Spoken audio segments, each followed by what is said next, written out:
Okay, say something. Hello. Say something else. Hello.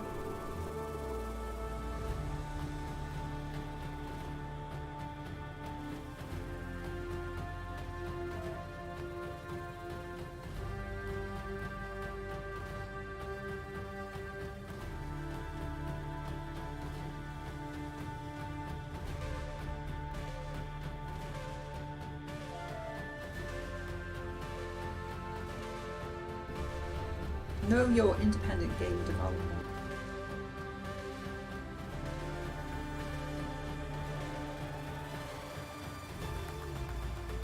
I know my independent game developer.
Hello everybody. It is 10 PM GMT or BST and I'm joined here today by... Hello, it's me, Amanda. See, didn't take her too long to tell us what her name was. That's good. Right then, so what are we doing this evening, Amanda? Well, today we're going to do a new segment called Know Your Independent Game Developer. Okay, that sounds both fascinating and dreadful in equal measure. Why? Well, today we're going to actually interview the man behind the game, the Wickie. Well, that's me, isn't it? That's you, isn't That's it? me, yeah. It Okay. is you. Well, hopefully, someone might find it interesting. Well, hopefully someone out there might be inspired. That would be nice. There's lots of hours where everyone's kind of sitting behind their computer and thinking, oh, one day when I'm rich and famous and I've got my own game out there, and Well, they think, how do I get there? Okay, well, this is a valid point, and this is kind of why this kind of exists. This is why I'm here this evening. It's more like a podcast, really, than actually doing any development. So what I'm going to do is I'm going to make the actual capture device a wee bit bigger. I've got my thing to play with in the background going on, you see, so I'll be doing this, and you'll not have a clue what I'm doing, so that's cool. And by all means, Amanda, if you have a question that you think will work, apart from where's all your hair gone, please shoot it over while giggling. Well, as we see, you're right, I don't know, are you halfway through the game now? Am I halfway through? That's a very good question. Is this halfway? It depends, because I'm at a point where it's kind of, the goalposts keep changing a lot. And so whether I'm halfway through the game or not, I know I'll be definitely, come on dog, stop it. I'll be halfway through probably by, exactly halfway through, I'd say by October the 2nd. Because when the game's at 50%, that's when it releases. And October the 2nd is the release day for early access to the wiki. So yeah, I'd say we're approaching halfway now. When it comes to assets and things that need to be made for the game and music and stuff like that, most of it's done. So did you buy your music? Yeah, God yeah, you've got to buy everything. This is something that you've got to remember as an indie is, you know, I spent years being an artist, and a lot of the time people pirate your work, and you know that's terrible. It's going to happen. Whole countries pirate your work. Well, yeah, everyone pirates work. Yeah. But the thing is that when it comes down to it, if you're an indie and you want to release a game and be reputable, you've got to pay for your stuff. I'm fortunate because. But is it not really expensive? It depends. If I was doing it, maybe, you know, going out and finding a musician and hiring the musician specifically, then yes. But I've been very lucky in that I came across a soundtrack that was for sale that worked perfectly, and I was like, yep, I'll have that. Otherwise, but funnily enough, that music was written by somebody who'd done some really famous music in absolutely the past. it was. Yeah, I mean, I'm not licensing it just to me, but yeah, the guy himself who does the music. I'll have to find the details. I'll talk about it perhaps in the future one when we talk about the music for the game. But he did some of the music for was it Night in the Woods? There, that was it. Night in the Woods. That's it, and that's an awesome game. That is a fantastic game. I mean, it's had obviously a little bit of a black cloud over it because of the problems regarding, you know, the team, but the game itself is fantastic, and I recommend it to anybody. The music's brilliant. Oh, the music is really, really, really good. I won't be a second. I'm just going to pop on Facebook because I've just realised that I have this running, but just in case anyone's like, oh, maybe. Oh, I know as well. Also, this isn't on Facebook yet. Let me just pop this on Facebook too. All the space people. Yeah, they need to know. They're game developer. Actually, I know what would be a better idea. I'm going to go over to. Sorry about this. I might be a second. Leave. You're sailing the social media sea. I am sailing. Piratey hat on. Sailing a sea of social media. Yes. Sailing on the sea. And it's damp out there. It's moist. It's moist. It's moist. Anyway, why do you ask me the second question while I'm doing this? Then? Okay. You know, speaking of the game Night in the Woods. Yeah. I know there's a specific sort of type of independent game that you've always admired in the past, and I was wondering if you could tell the people which specific games have really inspired you over the years before you became, you know, before you embarked on becoming an independent game developer. Obviously, actually, yeah, you had an appreciation of independent games and of themselves. No, I did. Dating back from like when no. Your question's valid. Now, yeah. Funnily enough, I asked you not to tell me any of the questions you had because it's much better doing this, you know, literally there and then. And one of the games that was the massive influence to me, and I don't know if you'd like to see that over there, but that's the game Mercenary by the late, great Paul Wokes. Now that's on the Commodore 64, which is one of the old 8-bit computers from back in the day. And it was... Well, if you've never seen it, it's basically an open world game. You could go into buildings, talk to things, talk to people, it was an adventure, it was very, very, very, very good. He then went on to make a sequel for the Atari ST and Amiga and PC called Damocles, which is also worth looking at. He used Fibonacci. He used Fibonacci stuff in order to calculate a lot of his worlds, and it looked so good. He really is great. Hello, Rob. How are you? We hope you're doing well. That's Rob Grant there. Look, because only Rob gets away with calling you Mandy without being murdered.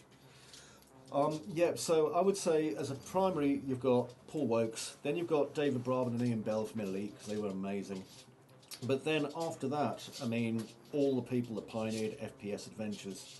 You've got the early stuff from Myst going up to all the more recent stuff, even... you know, Temple of the Wild and stuff. It's all about exploring and finding things. And games that make you explore and find things are what I'm aiming for. I know the demo didn't really show that too well, because I was really rushed with that, unfortunately. But it's all about what's around the corner. Is it going to be worth seeing? God, I hope so. Do you think these small indie games, like compared to like these big corporation released games, do you think they're more of an art piece in and of themselves? It depends. It depends. Some of the do they test? You know, do they cross the tie? You know, do they age well? Do they remain an art piece? Yes, actually, that's a very, very, very, very good point. The thing is that most modern games. I mean, I saw a thing on this last night, and they were saying this. You know, one of the new games that comes out this year that'll be cutting edge, and it'll have cutting edge graphics and cutting edge gameplay, and you'll play it and you'll enjoy it. Maybe even Assassin's Creed Valhalla as an example, right? That'll be a fantastic game. But 10 years down the line, that's going to look primitive and backwards, and you know, you're not going to go back and revisit it. Whereas with a decent indie game where they're not relying on 100% graphics, they're not relying on... Some types of the primitive art can be really... Well, it's not not even primitive art. It's that, you know, you're going to get gameplay that perhaps you don't expect. You're going to get things that you don't expect. I'm not talking about my own games in this case. I'll talk about video games, you know, indie games in general. If you look at what Phil Fish did and what he brought to the table with, like, Fez, which was really impressive. People go back and play that because the graphics, you know, they were retro to start off with. They were strange to start off with, and so people are fine with that. The same with Braid, the same with, you know, God knows, all the other bloody really good ones that we keep going back to. I mean, I still go back and play classic Marios because, you know, the way it looks, it doesn't matter that the graphics are ancient.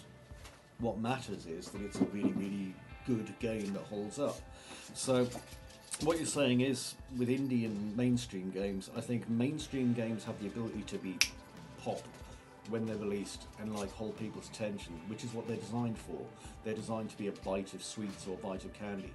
Whereas indie games, I think, are designed for kind of the long haul. You're going to play it, you'll enjoy it, and maybe 10 years down the line, you'll say to one of your kids, you know, oh, I remember this game I used to play, and you'll point it to them, and they'll play it, and they'll go, yeah, that was really good, you know? Isn't that like a reflection of the amount of time, though, and the development of an indie game? You're getting that much out of it because there's that much put into it by just one person.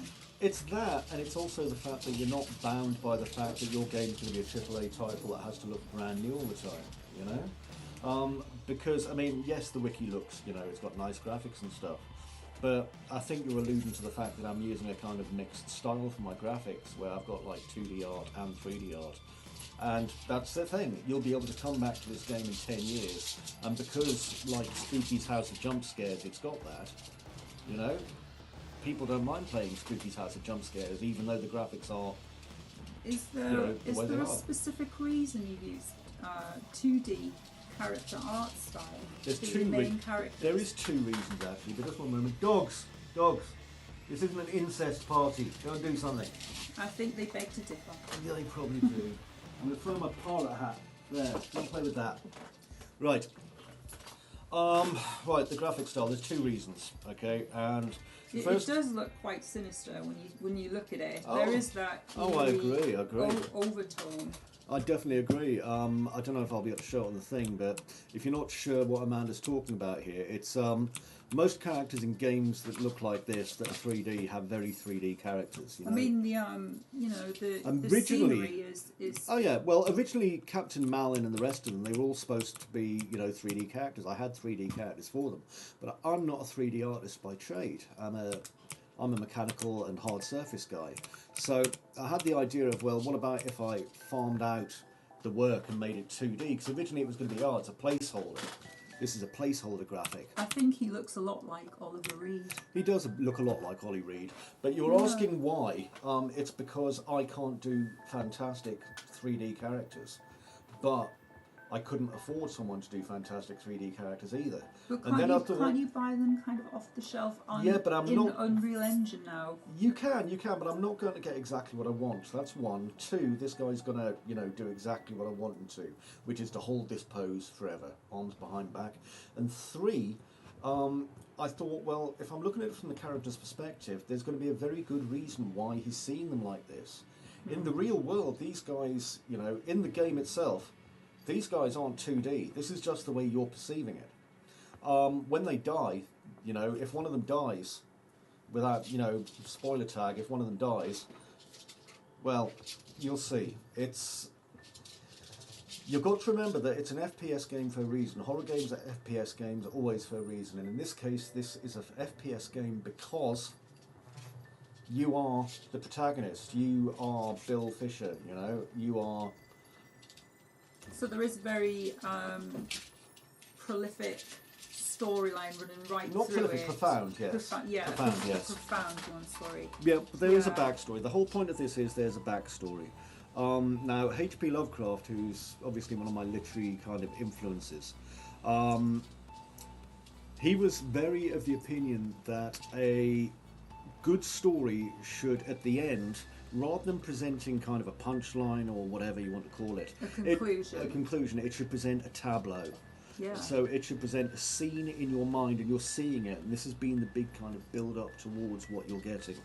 And so being able to use this kind of 2D character mixed in with, hi, how's it doing, person? Welcome for following us. I really appreciate it. Hello, Juan Taz. And if I spell that wrong, Juan, I do apologise. Or Jun Taz. I can't pronounce it. Tell me how to pronounce your name. That'd be cool. Anyway, what was I saying? Yeah. So having this mix makes it a lot easier for me to control what the player's seeing. You know, I can control how the player is relating and seeing the world. I mean, do you think in reality, when you'd gone to this lighthouse, it would look like this? You know, would there be these sparkly fireflies floating around to show you where to go? Would there be these esoteric statues standing here? I mean, in here there are, but, you know, what purpose do they serve? And everything in the wiki needs to serve a purpose, because as an indie developer, I can't afford to put stuff in that isn't going to be used. It's just not worth my financial while, because I have to pay for everything I don't make. I noticed that with the wiki, you've got a lot of different influences, obviously from film, music, things like that. And I know that obviously we both really like David Lynch. We really like lighthouses and remote islands. And I mean, you're pretty much answering the question. Yeah, I agree very much. Yeah, definitely. But the actual overarching story about this lighthouse, I mean, you know, this does. I think it was about 6 months after you watched the film The Lighthouse? Yeah, that this kind of, you finally said, right, I'm gonna make a game, or was it that you did something else? Because at the time, you were trying to do a boat simulation. That's right. I'd been watching The Lighthouse. It's like a confluence of events that all This came is together. just completely random. What happened was I was watching The Lighthouse, which is a fantastic film, and you and I really, really enjoyed it. And I just loved the atmosphere in it. Robert Pattinson was amazing in and that. Defoe was just incredible. We just couldn't But believe it. it's one of the few films where you don't get Brilliant. to see Defoe's cock either, so that's always a pleasure. That was a, Yeah. that's a So rarity. anyway, watched that and I really enjoyed it, and I thought, wouldn't it be great inside of Unreal Engine if I put in a water sim and just made like basically a little demo where you could row your rowing boat across between an island and where the lighthouse is. And I thought that would be so much fun because I've never done it before. And I've made a few little things in Unreal Engine, a couple of like partial games and things in Unreal Engine, but mostly I've just been like using it in anger and developing pipelines on how to do stuff. And then I But at the time, you were still very much you were playing around with God, Unreal. yeah, You very were much. You were just exploring it. Yeah, and then what happened was Because it got to a point where I'd gone to our art group that we do, our local art group, and I'd taken my drawing pad with me, and I thought, well, what if I designed the lighthouse that I'm actually rowing to?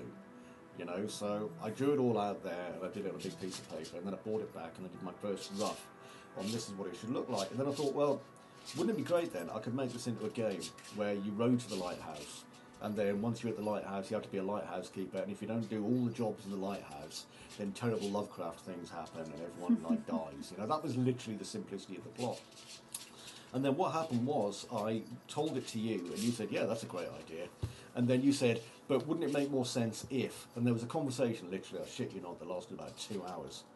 And you basically said... No, I just stuck a load of logic in there, as usual. That's exactly what happened. And suddenly it was like, well, no, maybe this should happen. I mean, we're not going to boil it down because we know exactly what happens all the way through the game. But Amanda basically took the basic premise that I had, and she was like, this would be better. And suddenly, like, 14 days are spanned out, and the whole premise of the game now, instead of, like, you're rowing to the island, and then for 14 days you have to keep the light twirling. In this one, you're going to the island and you have to keep the light twirling for 14 days, being a wiki, yeah, but other stuff's happening. And whether or not you interact with it, it's going to happen. It's just, you know, what happens depends on how you interact with it. Do you not get overwhelmed, though, knowing that you're kind of halfway through now? It is so difficult. And you don't have somebody the next day standing over you going, you have to get this done by this time today, you've got to have a whole thing done in 2 weeks' time and there's a Oh, yeah. deadline. And Well- you know, and you know, how do you keep that in mind and still manage to push yourself? Oh god, yeah. Well, okay, so there's a couple of things to this. I mean, obviously I'm much older now than I used to be, but I didn't get to game dev until I was... Well, I'd done game dev back in 2000s, but I didn't get into proper Unreal Engine 4 game dev until literally very, very recently. Look at that dog, isn't he? Dumbass. Anyway. Oh god, got into game dev. So what was the question again? Right. How do you keep yourself? Yeah, how do I keep myself motivated? Yes, That was it. in that there's no one sort of saying next week, you know, you have to have this done, you have to have that done. This is the deadline, you know, and having set, you know, Yeah, that this is what I was pressure. getting to, yeah. So what I was trying to say is I'm kind of serious about what I'm doing because I've got to be, you know, I'm 49 years old now. But which I is think you stunning. I mean, this is a lot of where my motivation's coming from is when I was younger and just thought to myself, oh, I didn't take this especially seriously. You know, I'd have done this project and maybe left it at about, you know, a 20th of the way through because I'd hit a point in it where I went, well, this is too hard now, I can't do this, I don't know what to do, fuck it, I'm moving on. But with this there wasn't one, as much information available Yeah. when you're struggling though back then. well, there was, but for someone like me to be able to disseminate it, that was a big difference. I mean, I knew Unreal Engine allowed me to use blueprints, which means I don't have to code in C++. But we're talking about motivation here. My motivation very much became, well, I've just tried this new thing and seen what happens when I was just kind of doing some tests on something else. Because a lot of the time I'm teaching people how to do visualization and stuff as well. And then I'd carry it back to Unreal Engine. I'd be like, what if I use this kind of simulation in here? And so I was constantly trying to reinvent and keep myself interested. Well, apparently the best way to learn anything is to teach it Of as you're course, learning yeah. it. Yeah, and definitely. so whatever you've been teaching and teaching yourself, Mm. you can take those skills and you've been using them bit by bit to Oh, do God, one yeah. step at a time through this game. I mean, it's so surreal because, I mean, I've said this to you time and time again, you know. I love teaching. I've been teaching, obviously, 3ds Max since 2000, and I taught 3ds Max non-stop until 2018. You know, I mean, I slowed down a bit in the last 8 years. You did like your 12,000 hours so, I did so, 10,000, so long yeah. ago. And then And then what, it was just... what made you change Well, from... my discipline is a 3D artist, and this Yeah. is no disrespect to the 3D artists out there, okay? But I'm 49, and frankly, if I'm a 3D artist, I'm just going to be treated like cattle, you know? And I don't want that. I want it to do something where I'm going to make something that I enjoy. I'm going to do something where the company I'm working with, you know, even the company I'm getting the software from is prepared to be supportive.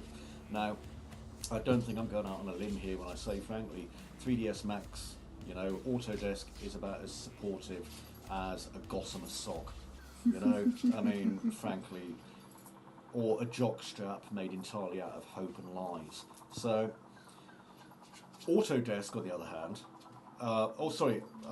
Epic, on the other hand, you know, it's like a whole new ball game because they're not this. Was that a Freudian slip? It was a Freudian slip. It was. Yeah, Freudian. But Epic, on the other hand, are just like incredibly the opposite. If you need to learn something, it's like, here's this, it's free, it's great, I hope you enjoy it.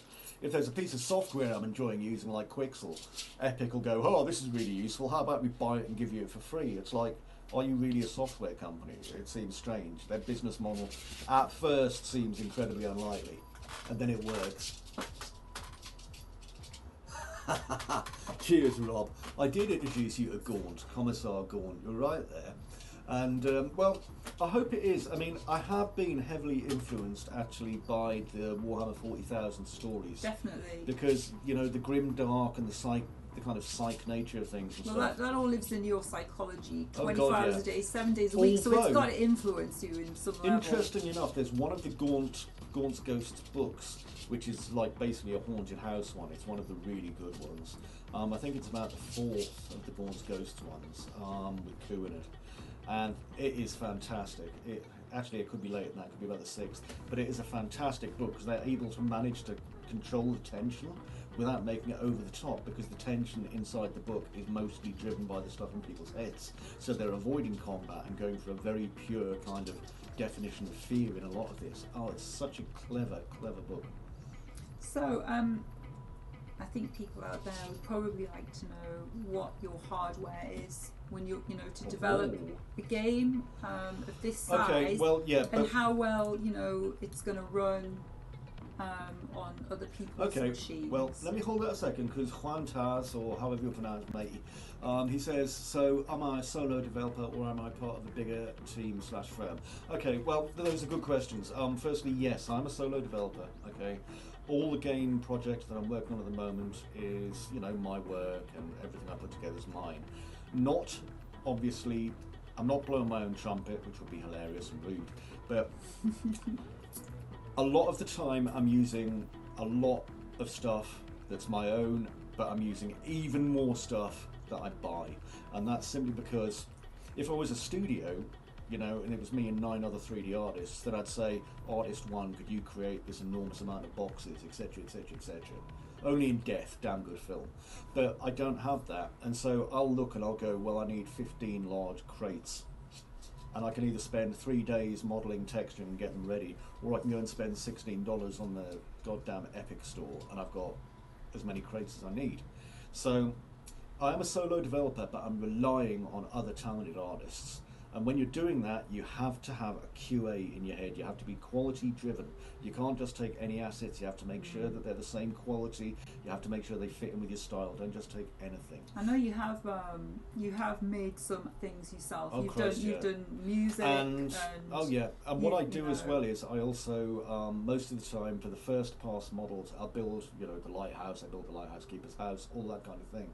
But then if I think someone else can do it better and I can afford their work, I'll buy it and swap it in and look at it and compare the two. Yep, support your local artists wherever you can. Work together our world where you can. is local, so why the hell not? Now, am I part of a bigger team or firm? Well, here's the thing, you see, because I'm working as an Unreal Engine 4 developer on my own, I still feel that I'm part of a bigger team or firm, because working with Unreal Engine 4, no, they're not like paying me to say this, you know, I feel very supported by the guys who make the software. There's an awful lot of support there. I wouldn't have been able to do this 6 years ago, you know, 8 years ago, whatever. Are you actually going to be moving your work from Unreal Engine 4 to Unreal Engine 5? Probably, but I need an easier way of moving it across, because at the moment the Unreal Engine 5 isn't playing nicely with me converting over the hugeness of the island, because it needs to be partitioned. The way Unreal Engine 5 works is that basically anything you can't see it hides to try and save it from, you know, being processed. So I will be using 5, but I've got to wait until it's. Do you think that will be like a next year I thing? think that'll be an upgrade, because I think Unreal Engine 4 for the wiki. It's going to be version 4.26. It's best not to upgrade until I absolutely need to. Thank you, Trevor. I love you. Sorry about that. So I was saying, and thank you. The APU is a classic tutorial, and it's very kind of you to say so. I really appreciate it. I was saying, so, you know, what sort of hardware are you actually using for your development? Okay. Not for the other stuff. No. You know. This is the development hardware. Okay, so firstly, you don't need this. Okay, you don't need the most powerful hardware. If you've got a computer you can play a video game on, go and make a video game. Okay, you'll enjoy it. I think Amanda will be doing some voice acting, Rob. Not me. My voice, I sound like I'm ready to milk a cow, matey. Now, what was I going to say? Yeah, so computer specs for hardware, me. Yeah, my hardware. How big's my hardware? Well, I know that when you were doing the demo, and oh my god, it was cooking it. Yeah, there was issues with other people trying to play this demo. The thing is, this is built on a Ryzen Threadripper something X 16 core system. I've got a. Has it got booster packs and booster packs? Flashing I lights. love your naivety about computers. Yeah. It's running a GTX 3070. Has it got a go faster strike? Yes, it has. It's got 64 gigs of fast Corsair RAM. It's running on like the fastest SSD I can buy. It's still got coffee stains splashed. And it's got coffee stains all over it. Yeah, that's right. The reason why, it's like obviously prized possession. Not yeah. Well, yeah. Apart from my lovely puppies, but anyway, the computer itself, it's one that I've been upgrading slowly over the years. I was very, very, very kindly donated the processor by Lee Barron, who's a really nice guy. But Hello, then, Lee. hello Lee, if you're out there, we do still love you a lot. The rest of it though, I was lucky enough to be able to get kind of last year / beginning of this year and upgrade to. But like I said before, I mean, I was using a 1060. I did almost all of the initial development for this on a 1060, and it was working fine. I could get a steady 30 to 60 frames per second.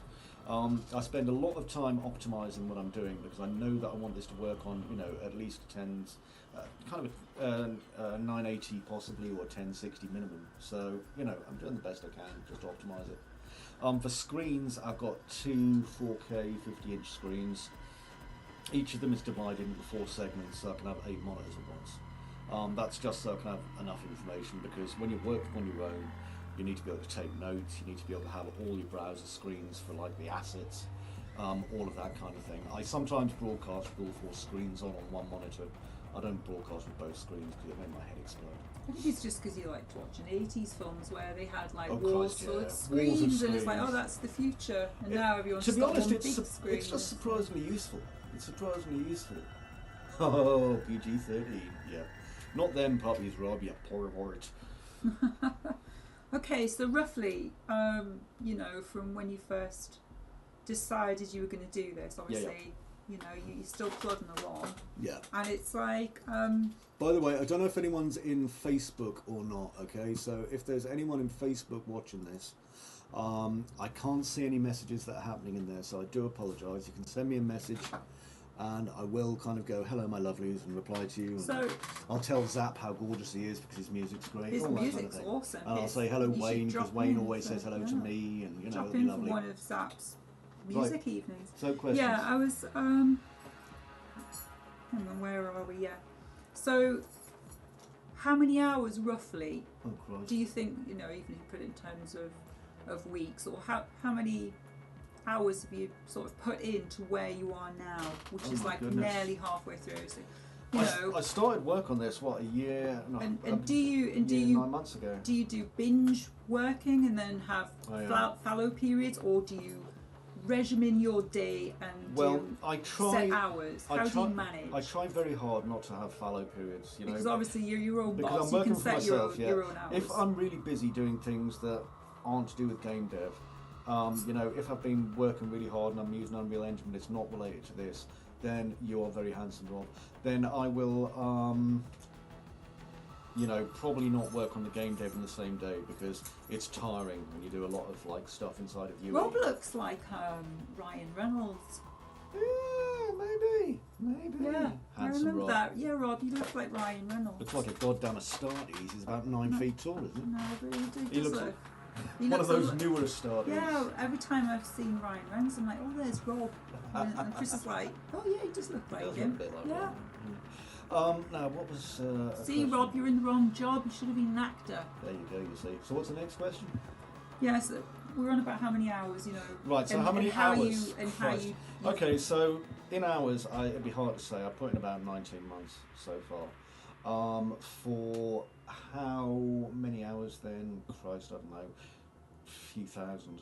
But do you do it sort of, you know, do you do a 5-day week where you're doing 6 hours a day, or No, I do a how do you I do a discipline 7-day week. And what I yourself? do is, I set my alarm, get up in the morning, make myself a coffee, sit down, look at this shit, and go like, right. That's what the do I thing need though, to do? when you know, there must be days when you know you need to plod through a bit further, but like, you know, it's boring or it's repetitive, or there's no one sitting there telling you what to There do. are repetitive How parts. do you keep yourself Okay, going? well, one, streaming. Streaming helps because, you know, if I'm streaming, then I've got the stream on. So I'll throw that on if I need to kind of give myself a bit of inspiration. Just because having it on helps, and it's nice talking.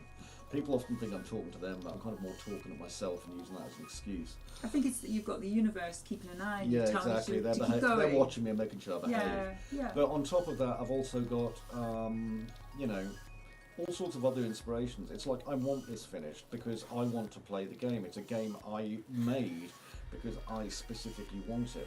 And the good thing is that I've got such a shitty memory that once I've finished making it, I'm going to play it and be as surprised as everyone else, quite probably. So, but... Is this game going to be sort of the culmination of all the things you've kind of done with 3D in the past? I think or so. is this is this like a stepping stone to Well, something new? Is this your piece de resistance? This is my opportunity to play and for people to kind of join me playing. Hang on a second, I'll get to your question in a minute, John. But as an example, I mean, sorry I'm moving so slowly up here. If I come back to the lighthouse keeper's house, I've got some work I need to do at the minute inside here, which is Malin's study. Now, in Malin's study, over here, you've got a projector. It's not here at the minute because I haven't finished building it. But when you've basically finished a day in a positive manner, Malin is going to give you a story time, and you're going to get a projector, and it'll project some images for the story. And then once you've heard it, the story gets stored over here. And it gets stored in a kind of slightly esoteric manner. And what's going to happen is when you select a story to replay it again, there's going to be all these glass tubes and things here, a bit like Beamish and the way they used to keep managing their money. I don't know if you remember the wooden balls of Beamish. Yeah, fantastic. So they'll go through the tubes, under the floor or across the ceiling, load themselves in, and then play over here. And this is how I get my inspiration, because if I start feeling that I'm getting a bit bored with something, then I know the game's going to be boring as shit. Do you develop it room by room, or do you develop it more along going to the different rooms depending on the story? Is it story driven, or is it it's all story area driven? No, your development. Like my your development's story driven. Yeah, so yeah. at the minute, you're going to notice. I mean, if you were actually able to walk through this house, you know, there's rooms here that have nothing in it. They're prepared for their eventual content, but they don't need it yet. So the doors are locked off. The player can't go in there. Is that how you kind of manage to not get overwhelmed? Well, Just you've got to. certain areas. I mean, if we look down here, finishing you've got one area before you move to yeah, another. absolutely. I mean, if you look, we've got a unified style. That's important. So down here, we've got like this room here, which is like the lounge area. And has that and been? that's part of the game, so I needed it. The same goes with over here. You've got the dining room. I needed that at the time. I don't anymore, but it's now built. So you know. Are all of your assets, you know, from a specific period? Oh God, yeah. Nothing can be. Everything that I use, I have to check carefully because oh look, the bed's floating. I have to check carefully because if I don't, you know, I can't be sure that I'm going to be using. You know, I don't want to use something that's too modern. I don't want to use something that's not going to fit in with the time of this piece. So I'm just going to save that. There we go. So what made you pick that specific time in history in the Hebrides, and why have you kept it so exact in historical context to what's on the island? Good question to both. So that's two questions. So why did I pick this time period first is because it's a good time, okay? 36, we're talking classic Lovecraftian times, you know, horrors that are doing really well, you know, what's that under there kind of thing. We're just in between two world wars in 36. The Second World War is about to like really kick into high gear. Meanwhile, you've got a lot of people that have just recovered from World War One, so there's an awful lot of PTSD, insanity, like scary shit going on in people's heads.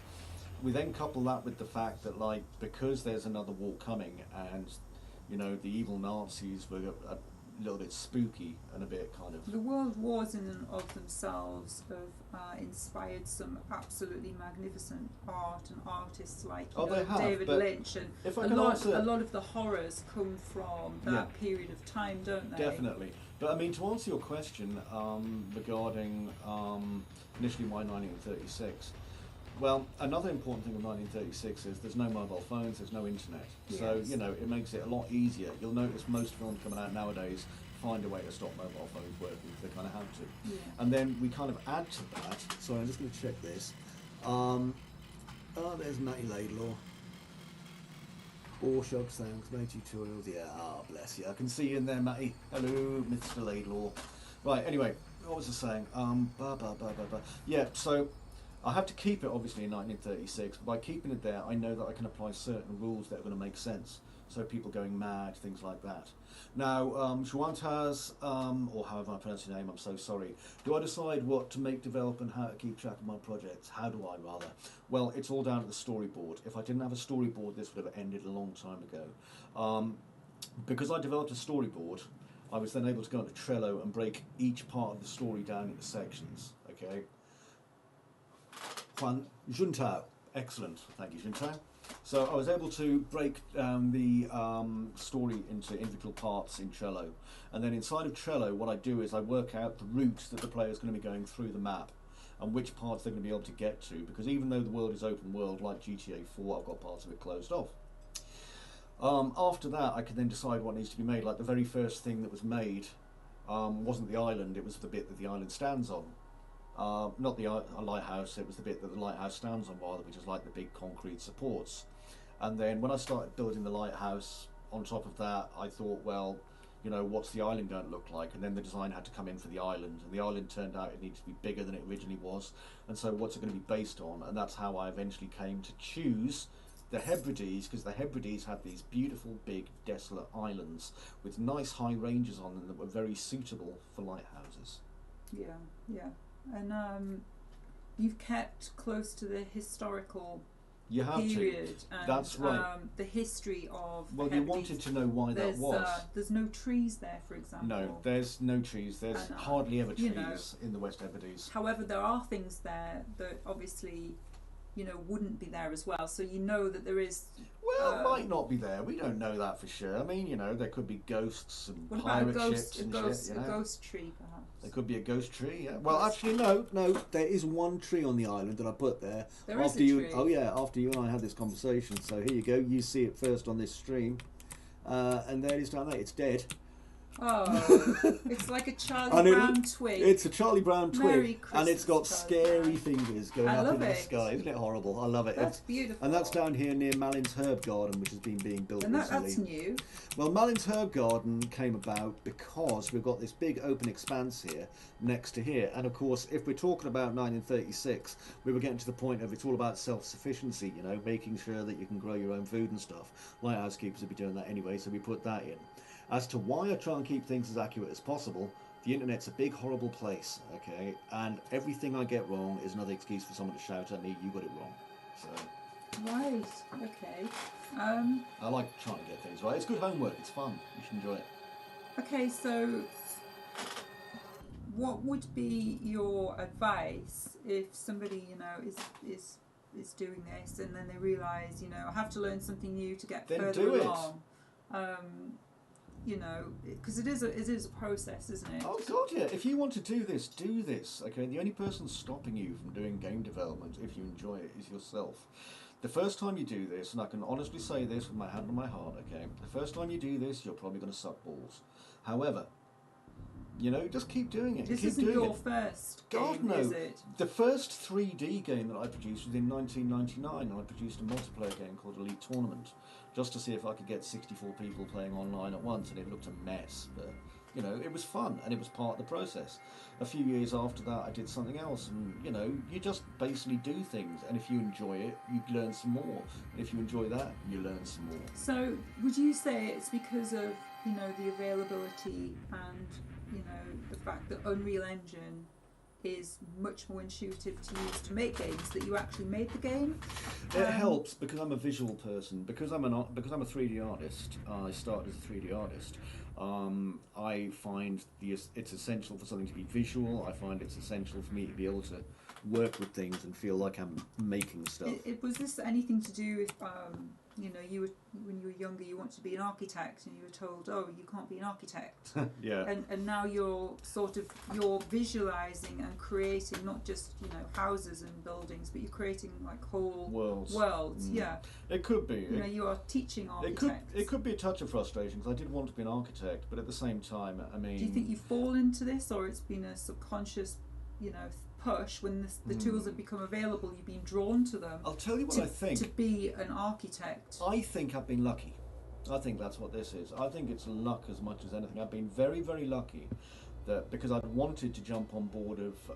Because you know, physically, there was no way you could have had the tools to be an architect definitely before. Not. Before, you know, the 3D tools became available. No, I couldn't have been.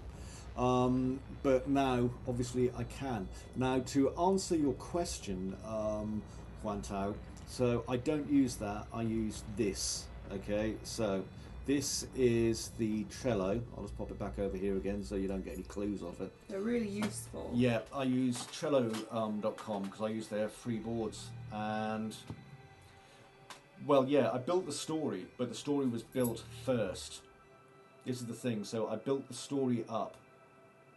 And then you developed the story, and then I wrote it down. It comes to get the basic idea is like foundations, isn't it? But And then, I couldn't make the game without the story.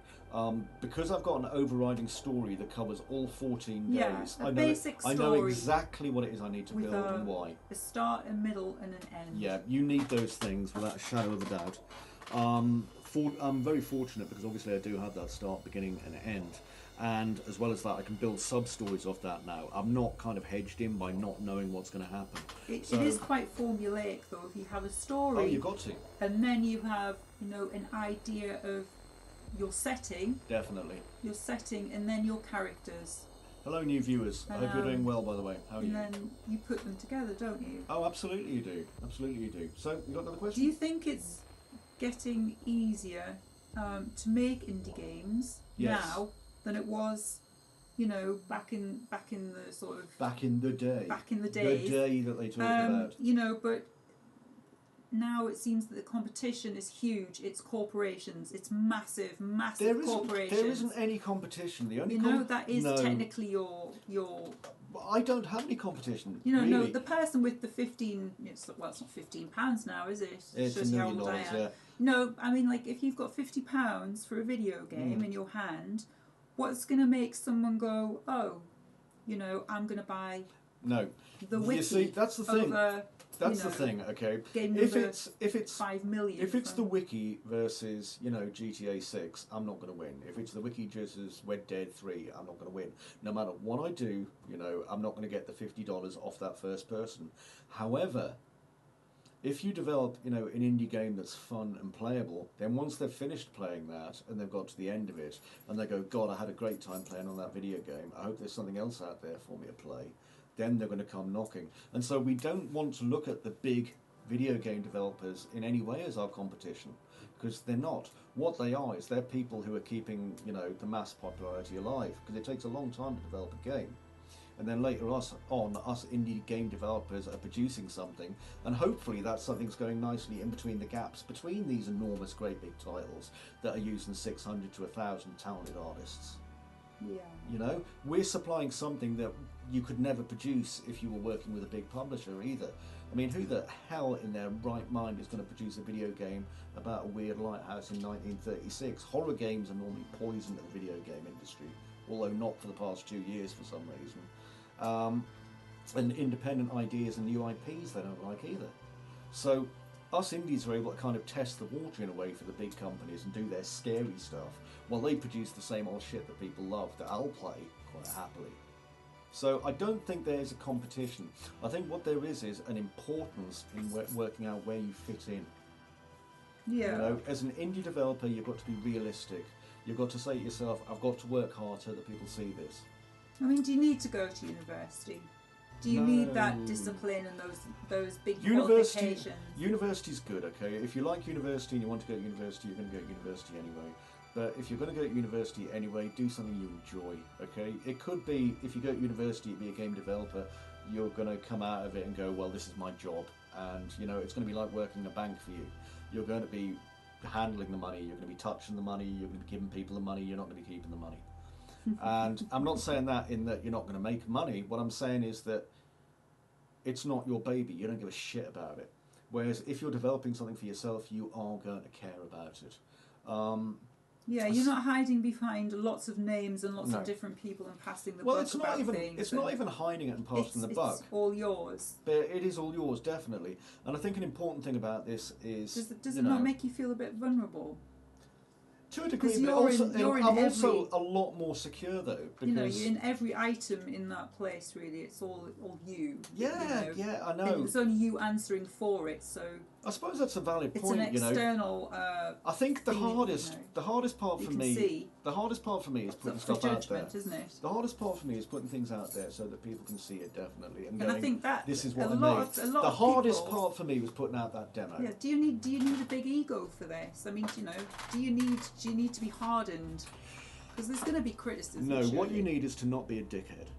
If you're not, just don't be a dickhead. If you want to create a game, go and create a game. If you want to, tell But you people do it's know going to be great, on be great. some levels, you're putting yourself out there, and there will be, you know, somebody might not like it, or you know, there'll be, you know, there's been plenty of developers in the past who've had People aren't issues. gonna like shit. It's the way it is, you know. Yeah. It's just the way it is. Some people are gonna go, God, I love this. I want to live on this island. This is fucking fantastic. Well, definitely. And other people are gonna go, God Almighty, why did you make such a boring game? Why can't I shoot people in the face? Yeah. Thank you very much. That is good advice, Ben. Don't be a dickhead. Wisdy, do I think I'll be able to port this to VR? Maybe. Okay, I may make a VR port, but I'll probably make the VR port as kind of a free upgrade inside of it. It's not going to be separate because I can't guarantee how smooth it will be. And you and I both know exactly what fun is to be had from sub 30 FPS video VR games. But yeah, I will definitely try. What I might do is make a slightly optimized version, because the difference between VR and standard is I have to use something called forward rendering, just to make things a little bit smoother, and also things like normal maps won't work and stuff like that. So I'll see. But yeah, don't be a dickhead. I could actually make a T-shirt for that. Yeah, don't be a dickhead. Maybe it could be the That's slogan some good for the Wickie. That's some good advice. Yeah, that is good advice though. If you want to be a game Yeah, dev, whether you're just working in a team or not. don't be a dickhead. Yeah, it's true. Like sub 90 FPS VR games are just awful. I was going to make a VR game deliberately that was just like spinning and strobes and stuff, and call it the rest and relaxation game. But you know, we have these ideas. So what platforms? How is this going to be? Like, what's it going to be released Okay, on? so this is some cool stuff actually. That Yeah, I didn't realise that. There's some news there. Actually, no, isn't there? I can't talk about the second. No, you can't talk about that. Now I think about it. Yeah, because I'm covered by an NDA. But that there you go. That's a hint. Yeah. That's a hint. But okay, so this is coming out on Steam, as we all know at the moment. It'll probably be coming out on the Epic Store, because I'm going to like boot kiss fucking Epic until they let me creep in. Now there will be a release as well on Steam Deck, because I've already subbed in for a Stream Deck. 30% is not a massive cut, dude. 30% of something is way better than 0%, 100% of nothing. Anyway, I cut you back. Yeah, and I've also got something going on with this NDA, and I'll talk more about it when I'm able to legally, because I don't want to get in trouble. Now, regarding Steam taking their cut, Wisdy, it's a very good point. When I first kind of went, oh, shall I put it on Steam, you know, it's scary thinking that you're handing a lot of control over to Gate. However, that platform is essential, isn't it? Holy shit. If you're an indie and you want to release something, essential. Yeah. When I actually first put the wiki up there, I got an email off Steam. And I mean, these are all automated emails, okay? I'm not seeing anyone personal because I'm only a single person indie and I'm not making enough money. So at the minute, I just get automated emails. But the first email I got was, you know, we're glad that your indie game is going to be releasing. Would you like to be included in this indie game festival? And I was like, well, yeah, I'd love to. I think that was like just over a month before. Well, they'd warned me about 2.5 months previously, but I've been working on the wiki, and then it got up to the date, and it was like, I've got 4 weeks to make a demo, and I'm like, oh shit. So, yeah, that was a challenge. Yeah, I was working till 2 o'clock in the morning, like every goddamn morning to get this thing on. There was as much content as about a year's worth of work. Well, that's it. And you had to. Yeah, well, I got this demo up after 4 weeks, and I mean, I feel well sorry for Rob, because Rob played version 1. I hope you updated since version 1, because like version 1 was rough, and I put it up, and I had all sorts of problems broadcasting on Steam at the time. That was a burnout period for you. At the end of I was burning hard, but it got up on Steam, yeah. and I didn't really think much of it. I thought, well, it's up on Steam, you know, and I'll look at the stats and see how many people came to look at the game, and it was 600,000 over a day and a half had came by and looked at my shop, and out of that, I'd got like so many that had already clicked on the wish list thing, which is like a big thing you need to check out. It was late. Even though the demo was late, the demo was rough, and it wasn't due out for like, you know, well, I'll put it back to 600,000. That was that day. I mean, if I look at my stats now, they're not going to be high because I'm not posting a lot of information on here. But let me just have a quick look, because I am. There was a delay though, wasn't there, for getting online? Oh god, yeah. 45 minutes. Yeah, that was just ridiculous. Yeah, in the end, it was way more than that. Yeah. Well, you don't need to. You can just throw questions in like you're doing, Rob. To be honest, matey pops, I'm always happy to have questions. It doesn't throw me off my guard at all. I just think of your sweet, pretty face staring at me through the camera, and I'm like, I'll answer his question immediately. Hello, Rob. Right, let me just do that. Yeah, it's not loading up my stats in a minute, but I think over that It weekend, was a crazy amount. over that New weekend, eyes. I got something like 1.8 million views. That in itself was worth yeah, like a that 6 made month it marketing completely thing that worth you it. could, maybe You have know, to pay because for. you can't buy this kind of advertising No, without spending no. a lot of money. And Steam just did it for me free. And they've got another one coming up. Let me just have a quick look on my dashboard, and it will tell me, because I'm going to be getting rid of the Wickie demo soon. And I mean, you spent. Cheers, Rob. That's very nice of you to say. You spent 3 weeks, didn't you? I did. Kind of panicking and putting together the demo so that you could be part of that. Oh yeah. That that advertising. There we go. So I got 91,000 people went and looked at the demo. That's an awful lot of people. That's a lot of people looking at the demo, yeah. Yeah. And then, actually that was way more than I thought, because I thought I'd get like 600. And then for the actual rest of it, Christ, hang on. I've got to work out where the hell the thing is.